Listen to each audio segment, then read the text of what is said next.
Hello, everybody. My name is Paul Jordan, and I'm delighted to be speaking to a lovely lady called Marla today. So I'm going to hand the camera over to her now. So Marla, would you be kind enough to introduce yourself and give us a little bit of background for the viewers, please?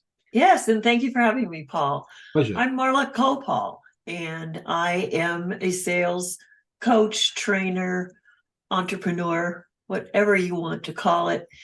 My main thing is sales is just a conversation.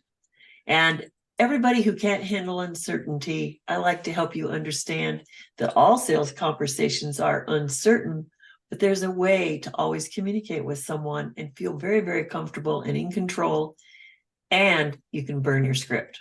That's what I like to do, is help everybody burn their scripts. Interesting. We were just talking about exactly that, weren't we? Yes, we were. So tell me, did you choose the professional path of selling? Sorry, let me rewind. Did you choose selling as a professional path, or did it choose you? I believe it chose me. I had a fun experience growing up where I was around business people, my grandfather, my grandmother, my mother, my father, and I got to watch them in their arenas of business talk to people. And sometimes I was sitting on the parts counter in the implement store, the John Deere implement store, and I just watched people's behaviors and how people would interact, and how my grandfather could get gruff, but then he was a marshmallow. And just something about that observation. My dad was in sales, but I trained to be an educator. And actually, education is just selling people on they can do something. But I had to go into sales to put myself through the last 2 years of college. And teaching jobs weren't plentiful when I was starting out. So I went back into sales. Married, put a first husband through college, and never took a sales class until I'd been in sales for 10 years. Wow. So I don't know, we found each other, let's put it that way. And I've loved it ever since. It sounds like a great experience observing the interaction between people, between your father and customers. That's great. That's the best education there is, the real thing, not in a classroom, actually seeing the real thing. Right. Yeah, it's when you see human behaviors, that's where life gets really, really simple. Everybody's so worried about the words, which is why I say burn the script. I am someone who just for some reason have this ability to observe people and go, oh, okay, something's off. I don't know what it is. But now as a younger person, I wanted to assume, oh, okay, I just did this or I just did that. No, I didn't do anything. Something's going on in their head. What is it? So in sales, we always have to know that our buyers come with a narrative. They come with a narrative of what their last buying experience was, what their last experience was with a salesperson, how they did or did not get satisfied. And they're bringing all that history with them. So now they come into a conversation with you and you want to spew forth a script. No, you've got to talk to that person who's in front of you. And so many people are afraid of asking open-ended questions. And an open-ended question is the magic key to the kingdom. And it's not just one, it's a series of 3 that you ask at the beginning. And you're just basically collecting information. How do they think? How do they express themselves? Are they a fast talker? Are they a more methodical speaker? Right there, you know that their decision-making pace. You can't push somebody who's methodical. It's just not going to happen. And everybody worries about being pushy, but you got to notice these behaviors, these 2 key behaviors. Are they a quick decision maker, or are they a more methodical decision maker? You get that by listening to them. You can all figure it out right now that I'm a quick decision maker because I speak quickly. And I would bet you, Paul, you're more methodical. And there's nothing wrong with either, except we sometimes want people to match who we are, and our customers will never match us. No. And then there's another factor called people make decisions based on the people involved, either the salesperson, the people they're caring for, the people that they also want to receive benefit for this, or there are people who are just task-oriented. Get down to the facts. And you can't talk fluffy language there. You just get to the facts. And so I teach people how to read these behaviors. It's very simple. and then how to match your style, pace it down, bring it up to speed, something. You've got to match your buyer. So that's how you behaviorally do it. But then your questioning has to be similar. So if you say to someone, what prompted you to connect with me today? You wait for their answer. If they don't answer right away, don't go filling in the blank spaces.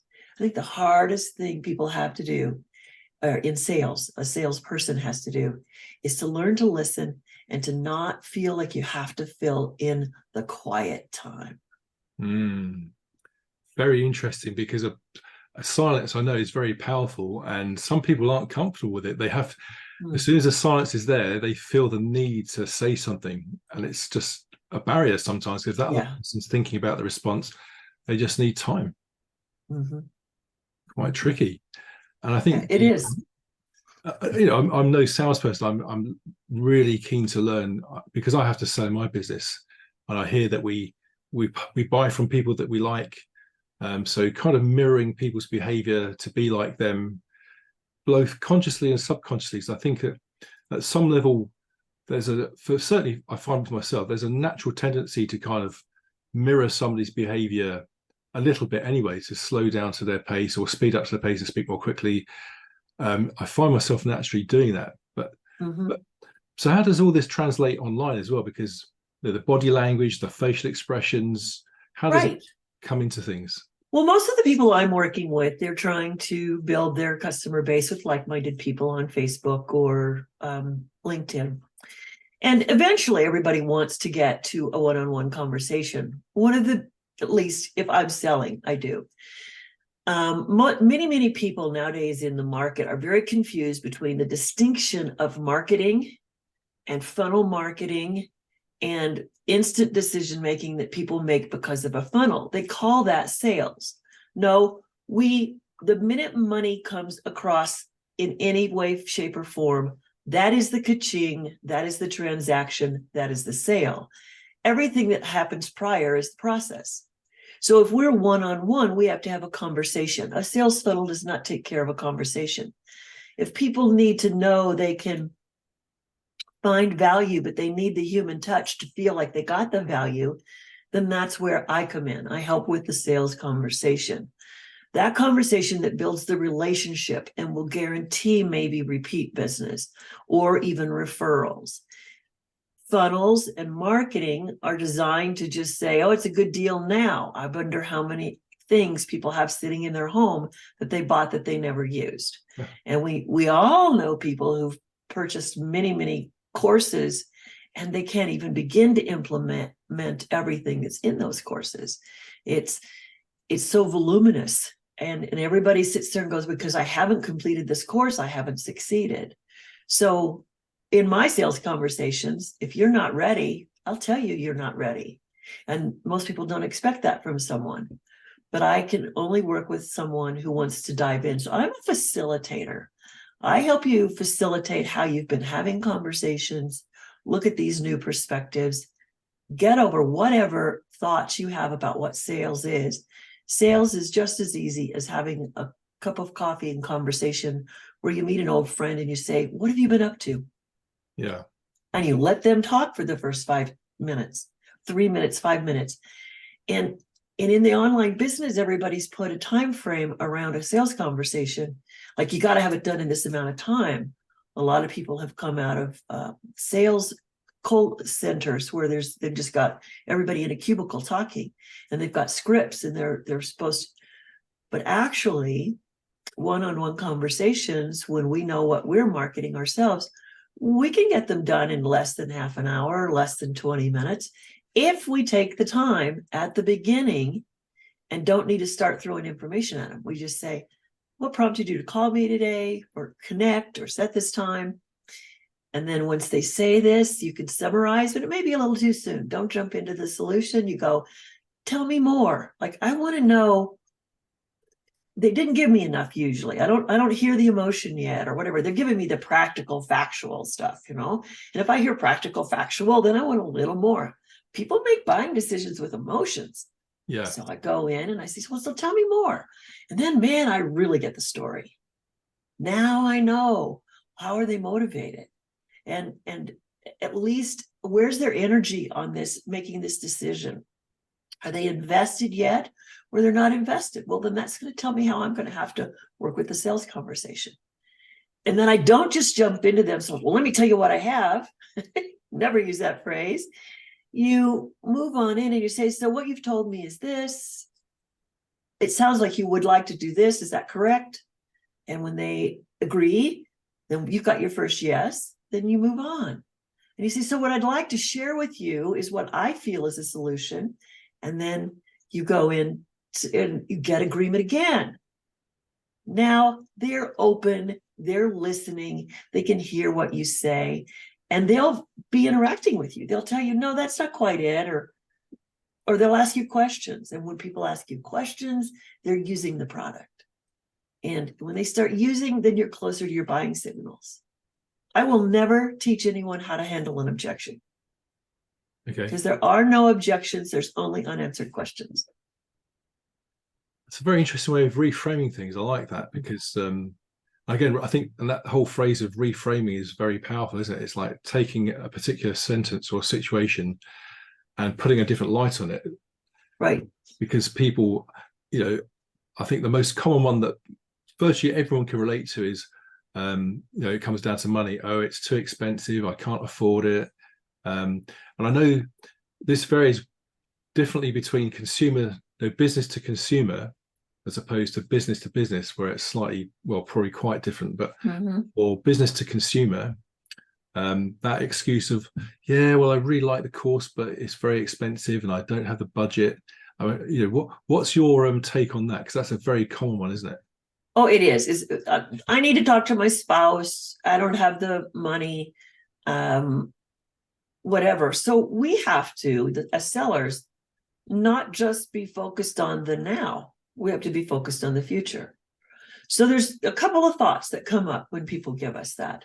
First of all, there was not enough in our conversation for them to justify the purchase.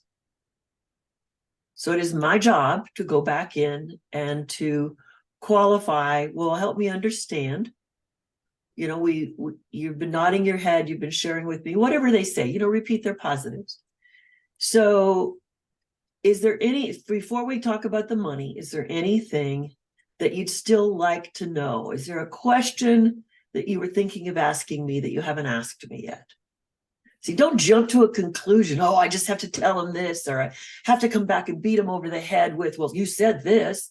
No, ask him to go back in and revisit it. And then those questions that you didn't answer that helps them justify might come up. So at the end of that, then you say, so do we still need to look at how you can manage this with your budget? So now we're going to solve problem 2. And so now what I want to find is, especially if it's a course or coaching, then it's not about how much money it is. It's like, so when do you think you need this in your life? And how would you use it? Get them into using the product again. And these are all random examples because every person is different. So there's no structure here other than your willingness to be back in with some open-ended questions and remind them of the values they'd shared with you. And they say, so if not now, how do you want to put it into a plan that you could make this happen? How can I support you to make this happen? Because you said it's really valuable. And then you go from there. I mean, you should have a strong enough of a relationship if you followed the proper process in the beginning to be able to have that conversation. Yeah. And if somebody says it's 18 months, well, okay, do you mind if I check in with you at least every other month to see how you're doing and if you're getting there sooner? Plant a positive seed in their head. See, Yeah. we are so ready, all of us, to accept a no. And we aren't sitting here, I'm not pulling the teeth out like a dentist does to get a yes. I just want the next agreement. Okay. Every sales conversation should come out with the next agreement so that you don't go out and go, that one didn't work, that one didn't work. No, that isn't how it goes. Yeah. Because I know yeah. It's a yes Sorry. to no. No, I was kind of confirming what you're saying because I've heard that people say no, but many people that are new to the selling, they just say, oh, that's no, that's it forever. But a no today can turn into a yes in a week's time, or 6 months' time, or a year's time, and that gentle staying in touch, nurturing. Very good. And sometimes we're not a fit. There's a lot of things I'd like to do in my life, but I realized it would be wasted money now because I wouldn't have the proper time to give it. So it's really a challenge for the seller who's anxious. I mean, I have decades of experience in selling. And so I just don't I get eager. That eagerness never leaves. That'll never leave any of us. It's like, ooh, I get to talk to somebody new. But when I know I'm serving people, and I've had enough life experience, to know that I've had people, once they value who I am and what I'm offering, they come back 3 months, 6 months, 18 months, 5 years later. I mean, I'm in a summit this week, and I met this person 13 years ago when I was on the stage at a convention. Wow. So if you're letting the clock drive your feeling of success, and I know everybody has urgency, I'm not saying, but we have to manage that urgency. And when you have a person in front of you that you can speak with and be with, then you have to be there present 100% of the time. And if you're thinking about the next call, you're thinking about what you're going to say, you are not present. Yes. And I think we've all been in conversations like that where the person that we're with, they're not speaking, but they're not listening, because they're already thinking about what they're going to do next and not really giving you their full attention. Yeah. So they might look like they're present, but we know their mind is off on another call or whatever, rather than giving their devoted attention to the person in front of them. Yeah, you could have a conversation with that kind of person. You could say, yeah, Mickey Mouse was here yesterday, and they just nod, and because they're not listening. Well, right. And I was blessed in many ways I had my first business at 29. I had turned this company around. The guy said, I don't want it. I said, I'll buy it. I didn't even know what it cost. But it's like I just put a year of blood, sweat, and tears into that place and had turned it around and made it profitable. And I wasn't going to give up on that. But I was also one of those people that I thought multitasking was just the perfect thing to do. So even if I had my key players in my office, my employees, whomever, I'd always say, no, I'm going to keep doing this, and you just talk to me. Finally, a couple of them got together and they said, Marla, we don't trust that you hear us when you're not looking at us. And I thought, that's valid. So the one thing I was coachable. and I realized that when I was selling, all of my people always had 100% of my attention. So why wasn't I giving it to my staff, my key staff? And I thought it just made sense to me. It was like ka-ching, the whole piece came together. Yeah. And then of course we all take transformational training or some other courses at once in a while. And this whole thing of being present it's an acquired skill, just like a sales conversation is an acquired skill, just like observing people's behaviors, just like hearing the tones of voice. And I think this is where people have over expectations of themselves. I need to know it all right away. If you haven't been someone to observe your own life experiences, come up with some positive spins on what it was that occurred in a conversation. And so many people don't even use that word. What occurred? A conversation between two people, what occurred? Well, this person raised their voice. This person did this. You don't put any story behind it. And half of our problems in this world come from people applying too many stories to a tone of voice. Yes, and body language and putting a story between the lines that isn't there. Oh, yeah, I hear you. I really hear you. Yeah. And so my favorite, so when I finally got to this space of semi-comfort, when I would be in a conversation with somebody like on a phone, and you could hear all of a sudden they got quiet, or they made a sound, or whatever, and you could just hear something was going on with them. I would always say, tell me what's going on. And they would tell, because I had hit some piece of, I had either delivered a piece of information that was confusing to them, which was my responsibility to make it clear, or I gave them a new idea, a new thought, something they never thought of, and they had, a few questions off of that. So it's when we ignore those simple things.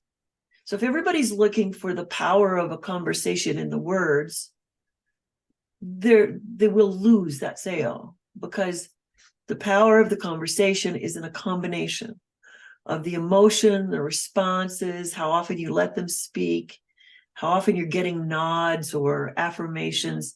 And if you're in a position where you can't see anybody, like Zoom or a phone call, you ask. Now, I love it when I'm in a Zoom and there's like 30 people on the Zoom, and I don't even know I'm doing this, but I'm reading everybody else's face. And all of a sudden I'll see something cross somebody's face and I'll say, tell me what's going on. And they are shocked that I do that. But they really did have a question, but they were hesitant or whatever was going on. They hadn't fully formed it, but I could see it when it crossed their face. Yeah. I feel blessed that I can do that. Yeah. Now, I haven't tried it with 100 people, but wow, that would be a challenge. Yeah. But because there's always somebody that gives you an indicator. Their body shifts, their face shifts, something. People don't really manage their expressions very well. And as an expressive person myself, I know this very well personally. Little cues, yes, that we can detect. I think it's very interesting, all this, because I say this a lot, very interesting, but it's human communication, isn't it? Because yes, we're very bad at it, and people, like we were saying, someone's not present. You get the people that talk at you, not with you or to you, because they're just like a script. They're just bombarding you with the words. Right. They're not listening to the feedback. They're not acknowledging the feedback. They're just kind of almost scripting when they're talking to you.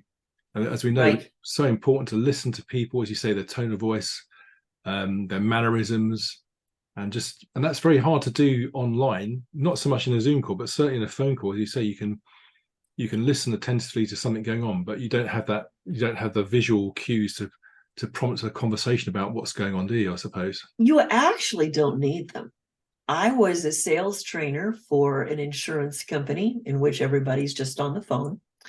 It was auto and home insurance. And I sold for a year and 2 years, won, awards. And then I was the sales trainer, and I finally got to teach sales the way I've been teaching it now for 30 years.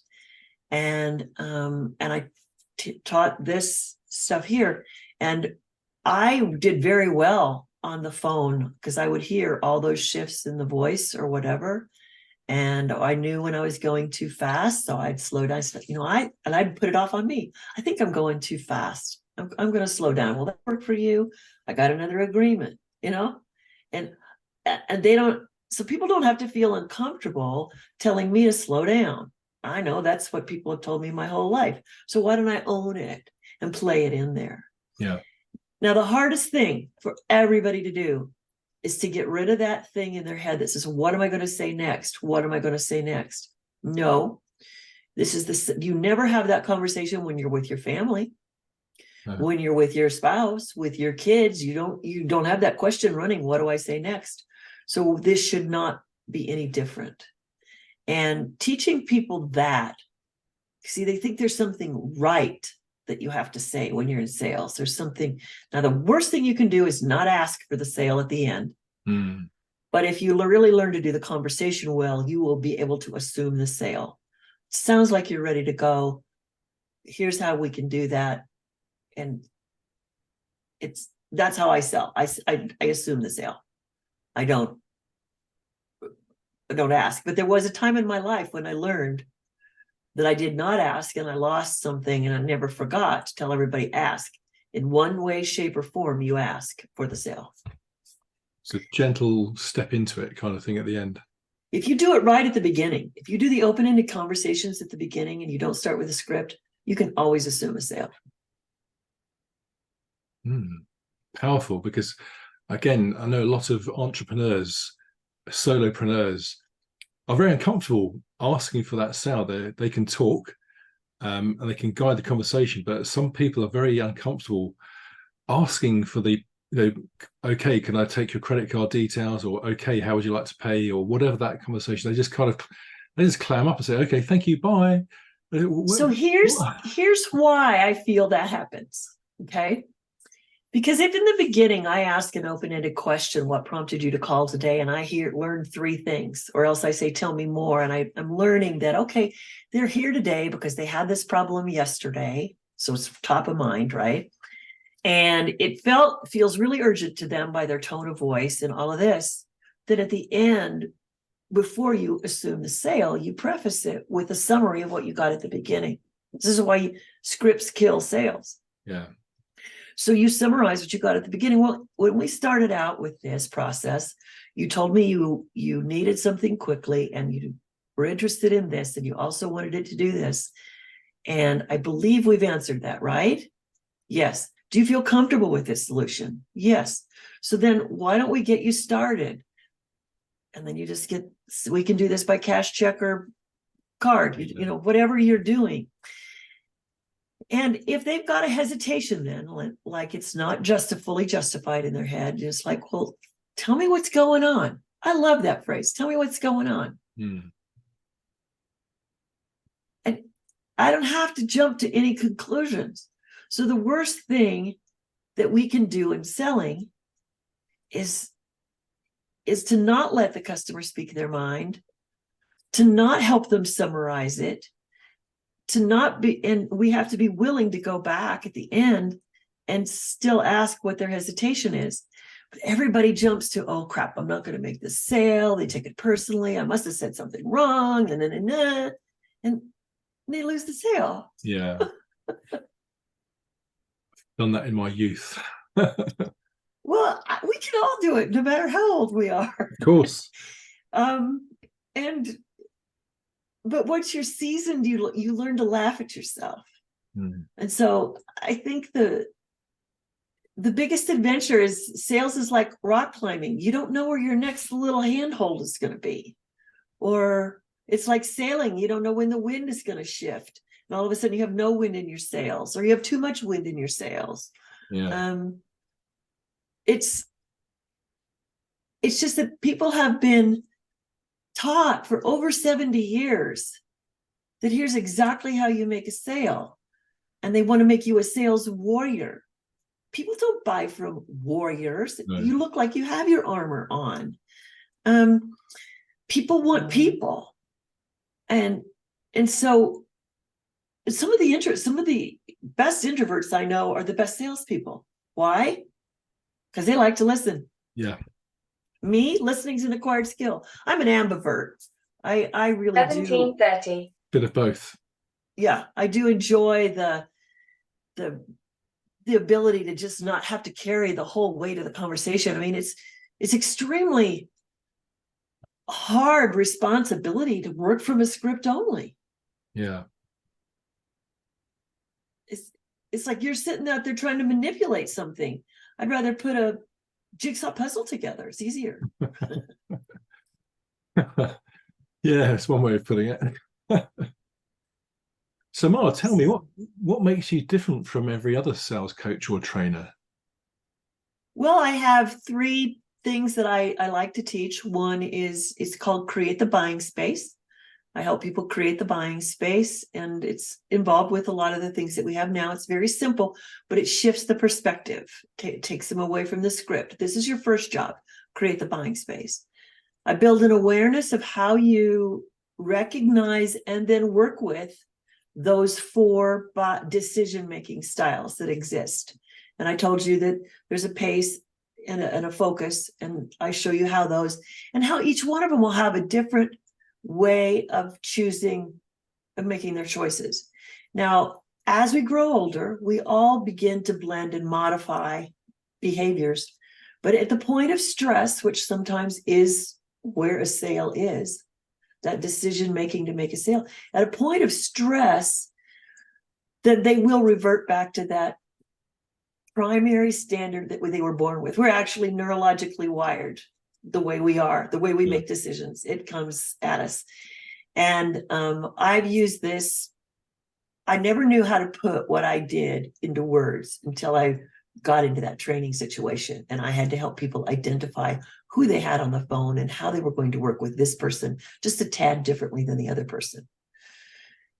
We gave out the same information about the product all the time, but how you got engaged in the conversation was always had to be different, because people came in with assumptions. They came in with assumptions about, I'm going to save money, or I'm going to do this. And well, you don't always look to save money when you buy insurance. You need to make sure you're protected.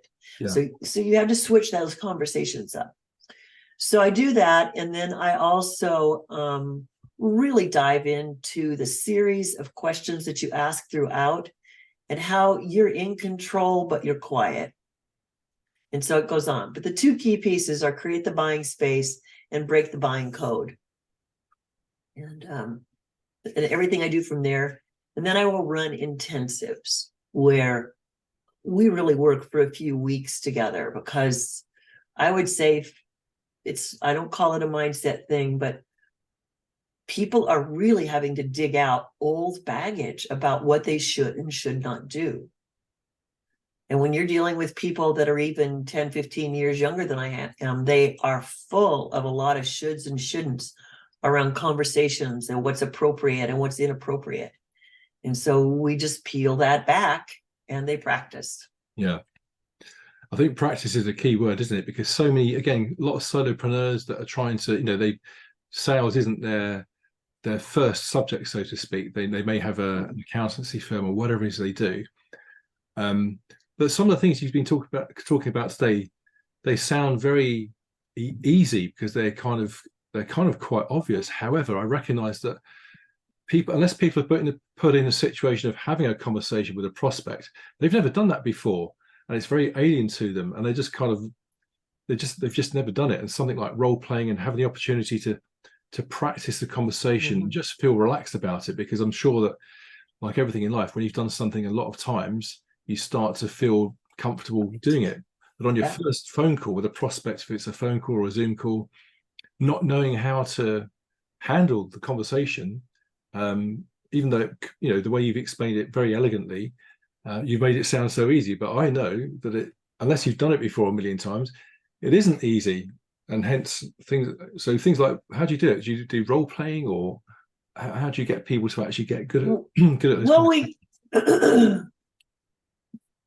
it's so funny. I just finished an intensive, and I'm just a facilitator. I'll just see you where you hesitate, and then I'll say, what's going on? What are you thinking about? What happened there? And they'll come up with their internal rule that they've created from somewhere unknown.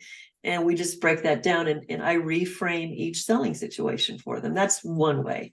But, I was one of those people too. I was intimidated. I mean, I started out selling in college, and that was pretty easy. That was when I realized that there were more than one person involved with most decisions that were made with what I was selling at that time. Then I got married after trying to be a teacher, and went right back into sales, because that was the fastest way I could get a job, because everybody told me with a college education I was overqualified. In sales, they don't care. They'll take you. Yeah.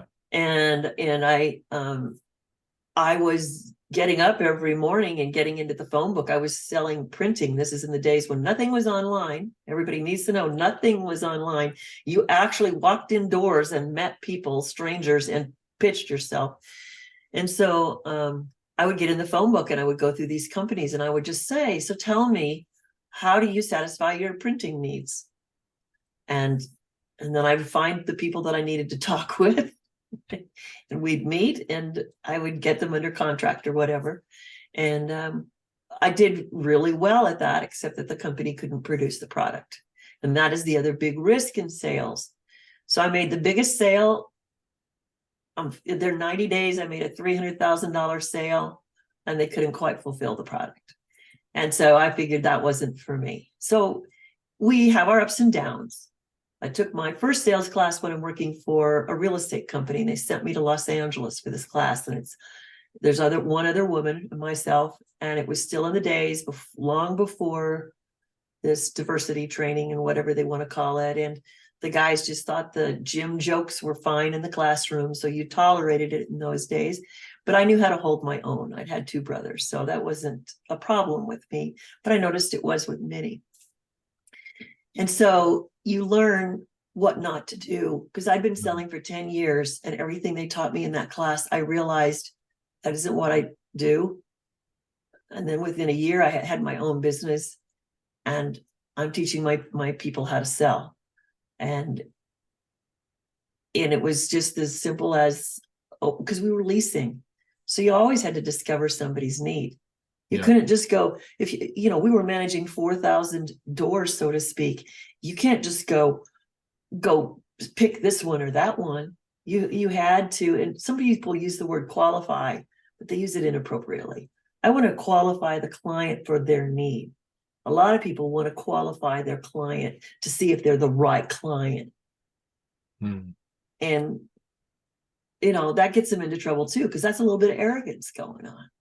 Okay. Yes. Don't get me started, Paul. But I mean, so it's self-awareness is where you have to go. So I would say my intensives help people grow their self-awareness of where they've built in boundaries that are inappropriate if you're going to go out and put yourself out there and to sell. And that's the outcome that happens, and then their comfort levels shift. So then asking the questions, the open-ended questions, they're more comfortable with just playing with what the customer gives them. And you still have the end in mind, which is to make the sale. Yeah.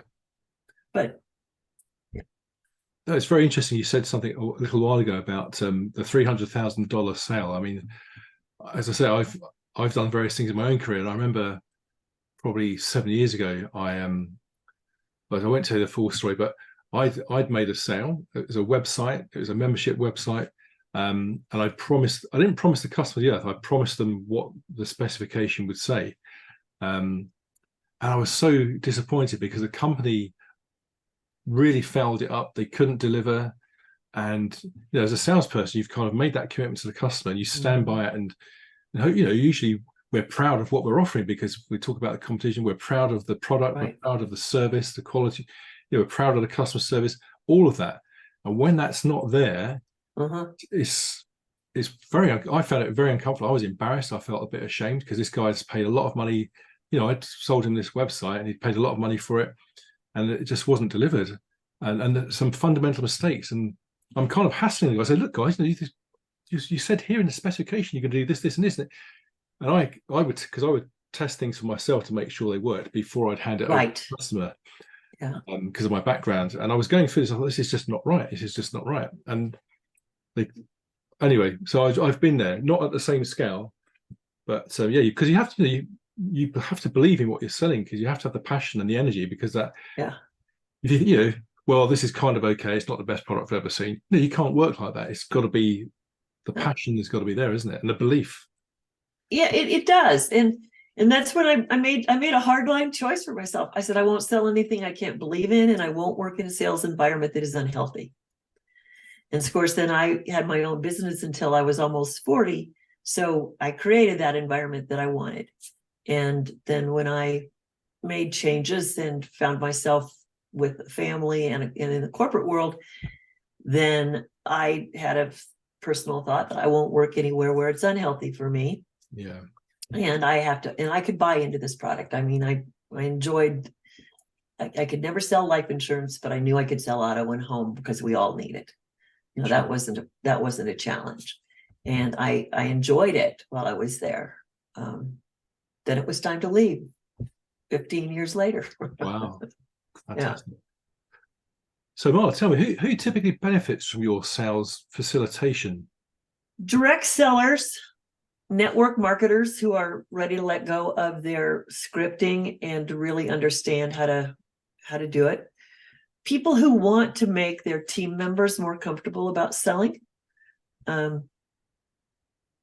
so that they have something to work with as a team. I can work with teams to help them come up with their own, the process, but then keep themselves on point with why something did or didn't work. To celebrate, to help everybody celebrate the sales that they do make, not just the money they make. The money is not an emotional reward as much as everybody thinks it would be. No. That satisfaction of serving another human being, of fulfilling what that other person is looking for, is actually what I see over and over and over again with people that satisfies them. So when people are out there saying, well, I made this much, I made that much, it's like, since I was a kid, that didn't trigger me. Yeah. It's like, it was exciting to think about the money and all that I could do with. I am human, right? I do have those dreams that I do that. But it was never I never went like, gotcha, or ka-ching, or score. That just wasn't it. It was like, I served another human being. Yeah. And that's what sales is to me, is you're someone who has to make a decision. You need a solution. It's a choice. And I don't care for marketing where they say, find the pain. What you really want to do is find what the person wants solved. It may not be extremely painful, but find what they want solved. Yeah. I think that's so important because, well, I speak for myself here, but and I'm with you, because to a greater extent, human beings are genetically programmed to help others. It's a survival mechanism, and giving is always better than receiving. I think that's a well-recognized phrase. And the satisfaction, as you say, the satisfaction of actually selling something to somebody, and you can see the result of that sale has genuinely helped that person. It's really, really helped them. And you know it's an ethical sale. It's very satisfying. It makes you feel good. And I'm a great believer in business that if you do something really well and you do it with morality and it's done ethically, then the money follows. The money should never be the target. I think people that money, the money will follow, but the focus is on the passion and the morality and selling with integrity. Right. And I think that's really important. And I think some sales generally has a bit of a bad rep, doesn't it? Because they get the high pressure salesman who is, what was that? There's that amazing film, wasn't it, years ago with Jack Lemmon, quite an old Glenn Ross. Thank you. That is the worst movie. I remember going into that insurance company that I worked for, and the sales trainer at the time thought it would be really great if we watched that.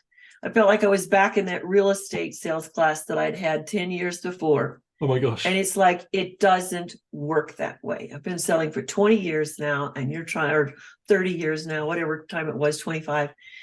And it's just like, it doesn't work that way. So I let them tell me that, and then I went my own merry way. And half of it, and I made sales. And I had managers that were younger than I. They said, don't say that. And I'd hang up and I'd say, so I made the sale. Would you like to tell me what it is I'm not supposed to say? They wanted the hard driving language. I don't do the hard driving language. I will work with you to find your solution. That is how I sell. Yeah. And that's wonderful. And I think that if that reputation of a salesperson was more widely known, the world would be a better place, because people, well, not people, but I know from people I've met online and people I've met in my own life, some salespeople have a bad rep, but I've met some very good ones as well that are very nice, very pleasant, and also prepared to say no if they really think that person's not the right fit for the product. They would have to walk away, but that gets a huge amount of respect, because it's unusual to do that, but the respect that creates is enormous. Right. I mean, I've had people. I used to sell. I still do. I have a health item that's a couple $1,000, and people were telling me what they wanted to. I said, I can't promise that this will do that for you. I said, here's what I know that it can do for you, and if that is enough, that is fine. But if you are expecting that type of an outcome, I don't recommend you buy this. And they look at me like, you're crazy. You don't want to make a sale. I said, no, I create satisfied people. And I'm not going to have you come back when I told you I don't believe you're going to be satisfied because your expectations are too high. And the same with clients when I was doing my management company, the same with insurance clients. It's like, no, there's some accountability people have in using the product that you buy. You can't, this does not come with a magic wand. No.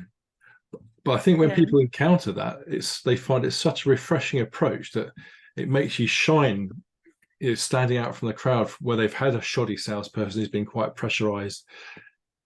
It's such a breath of fresh air for someone to deal with someone like yourself or someone who works in that way. That they're going to remember you and they're going to come back, which is brilliant. Thanks. It's been a fun life. It's not one that I want to change. And if I can help anyone be comfortable in their own skin, being successful selling and not feeling like it was painful, then that's my joy. Fantastic. Well, that's probably a good time to wrap up. I think so. Well, Marla, look, it's been an absolute pleasure to talk to you today. I've learned a few things. It's been really interesting, and I'm sure the viewers will find a lot of useful tips from your conversation. So how would they, if someone's, if they've been impressed by what you say, and I'm sure they will be, what's the best way for somebody to get in touch with you? Well, I have a Facebook study group. Basically, find me on Facebook under Marla Koupal. That's just Marla Koupal. Or you can use my Linktree address to find me. And that is linktr.ee/Marla Koupal. And I have a new website coming up, but I had to shift platforms. And so I'm not ready to let that out there yet because it's not finished. Sure. Well, we could drop the details. We'll put the details in the description with the video when it gets posted here as well. So people will certainly be able to contact you should they'd like to. Good. Fantastic. Well, thanks again, Marla. Nice to meet you. Thank you. I'll see you goodbye, and I'm sure we'll talk again. Yes, thank you. Bye for now. Thank you. Talk to you soon. Bye. Bye.